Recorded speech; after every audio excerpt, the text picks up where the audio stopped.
frustrated. I'm trying to listen to God. I got my own flesh and my pulling me here, my own desires, my family, my friends, all these things is distracting me from the truth, and it's difficult to give in, especially when you're young, man. But if you can go through it, you'll come out like gold. If I can go through the fire. They don't want to go through the fire. They want to get the lotto and go to Jamaica in the Bahamas and do their own selfish thing.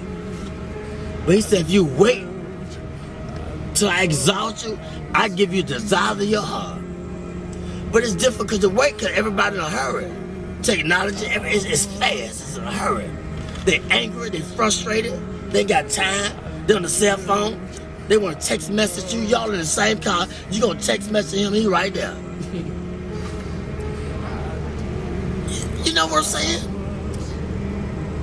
Everybody in a hurry, I don't know where they going, but when they get there, oh, they gonna be sorry.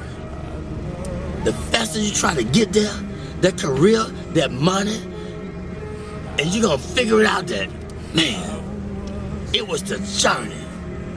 It was not the destination. You was in a hurry to get there, to come up, to be this, to be that. And when you get there, you're gonna feel discouraged more than you did before you even started to get there. Cause it was the journey, the people that you didn't stop to talk to like me at check-in. The people at the gas station.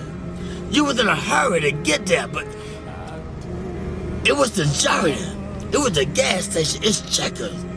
It's the journey, not the destination. Because the destination is steadily evolving. We always growing in wisdom and knowledge and understanding. It's always evolving. And we can never obtain it because it's steadily, constantly evolving. The more humble you be, then the more you can be fulfilled with the truth. But when you think you got it and you're on your way, then you're going to get less of it because can't nobody talk to you. You can't stop. You're in a hurry. It's a difficult thing, but you got it. I see the intensity. Especially being with him. He ain't nothing to play with. Then he talking to me, and you seeing it, you like, wow. You're already amazed at his skill and what your relationship, but he's showing you the journey. That's very important, man. He's showing you how to relate, connect to the people. I'm gonna say this. It's a man with pushing a basket. This man right here, they brilliant now. Don't look at the outside appearance. I've seen him in action. He was pushing a basket, and I was under the bridge, and I was talking to everybody except him. He was the last person I talked to. He said, "Why didn't you talk to me first?" He said, "I should have talked." He said, "Don't you ever pass by a man pushing a basket and don't acknowledge him." I never do it in my life again. I talk to the person pushing that basket. How's your day? How you doing? I talk to the homeless people because they say be careful how you entertain strangers. And most people that came off the street and they got their career together, they won't even let you know that they've been through it. They try to act brand new. It's a testimony. What you go through, it's for us to inspire somebody else. It's for me to pull the weak ones up. It's for you to pull the weak ones up. We don't go through this because of our own selfish reasons. We go through this to give them a testimony of how far God has brought me. It was never about me. I thought about me. Why I'm going through this. He said, back up, man. Who you going to inspire? Who you going to tell somebody about the glory, the grace of God if you don't go through it? Get out of yourself. And once I step back, I be seeing the deep things of God. And so I don't play with him. I don't ask him for a lot. I just say, give me my portion for the day. I don't want a lot of things. Just give me enough that I can deal with.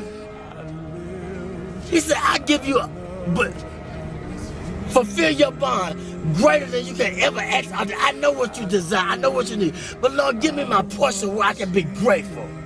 where I can be thankful. They unthankful, they unholy, they ungrateful, they got a job, they don't want the job, they got 40 hours, you can't work on Saturdays, you can't work on Sundays, now you got 3 days, they always complaining and griping and murmuring. Stop it. He said be grateful with the little things. And wait, and I put you there. But he gonna put us in a place where they appreciate me and the job. I don't hate going to work. I gotta watch my back. They backstabbing. You making the money, but I can't go to that job because I gotta watch my back. They hate us. Put me somewhere where I love going to work. I can get up and they appreciate my work and I blend in. God say, I'm gonna put you there, but if you wanna get it, go ahead and get it. What do you think about haters? That's a part of the balance in life. They hate. They don't know why they hate. Tell them why they hating sometimes. They don't know they hate. It's just standard thing. They get angry. He taught. Every way we taught them. They hate. They don't even know why. Because they don't about to teach them. They don't about to take time to let them know why they're doing things they're doing. And that's the whole purpose of life. Let them know what they're doing wrong if you see it. I always knew I was doing wrong. What about when they showed me long suffering? What about when they forgave me, but I can't forgive him? He did. He made a promise. I made a promise. I didn't fulfill it. They didn't go off on me. Well, I got to go off on him because he didn't fulfill his commitment. That's wrong. You got to teach. They don't know. The only God they know is through you, through your experience. They don't know about church because you can't go to church because it's a business. And all the church people, it's a clique, it's a club. And they done forgot about God, it's a business. Look here, it's just the world. Ain't nobody being bold and talking about God because don't pray in school, take the prayer out of school, all these things, it's the world. We're getting in a time where God is not popular no more. And if you talk about it, I don't believe in Jesus. I don't believe in God. I believe in this. I don't care what you believe in. Let my spirit speak for me. Let my action. But it was a time when I was just a hearer and not a doer. But it got to balance out. You got to go through the fire in order to be a doer too. You're going to be a hearer, then you're going to be a doer. But don't let people throw you off your journey. You can't beat nothing. It's between your relationship with God. They can't understand you all the time because you're trying to figure out your way. I'm trying to figure out my way. I can't prove nothing to them all the time. I don't need them to figure me out. All I got to do is just be patient and do what was in my ability, my boundary. I don't need to outstep my boundary. I ain't got to prove nothing to you. You didn't feel me? No, you can't feel me. I can't put the expectation on you. I don't always feel me, understand me. So that's wrong. Be humble. Acknowledge him in all your ways. When I do wrong, I said something wrong to offend you, forgive me. I got to say it right away, get it over with. If I offend somebody at work, look, if they persecute me, look at God trying to strengthen me to show them who I serve. I say I believe, I'm walking with it. Well, teach them. They don't know. They don't know why they're doing that, why they're doing that to me. Let your light shine among men. They might glorify your Father in heaven. It's real, man. I experience it all the time, 24/7. But I asked for it. I wanted to be a preacher when I was 6, but I didn't know the price I had to pay. Much wisdom, much grief, much sorrow. Ain't no other way you gonna get it. But if you can just go through the fire, you'll be like gold.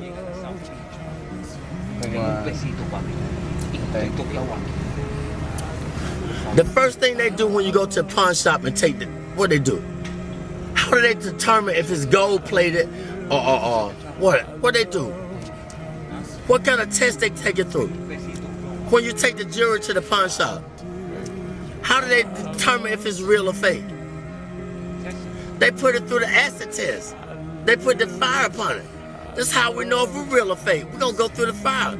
You're going to have disagreement with each other, but it's okay. You're going to be friends, But if you have a disagreement, it's just a different agreement. That don't mean you ain't got to see him no more and talk to her or talk to her or whatever.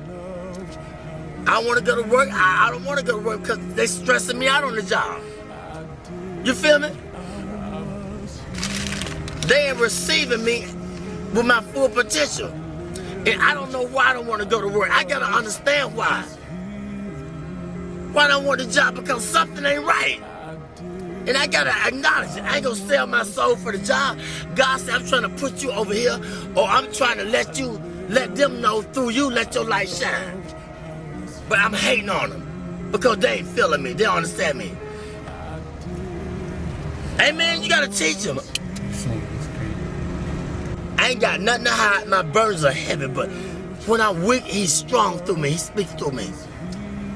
The weaker I get, the more frustrated I get with my life, and I did this, I did that, then the more he speaks through me, the more he takes control of me.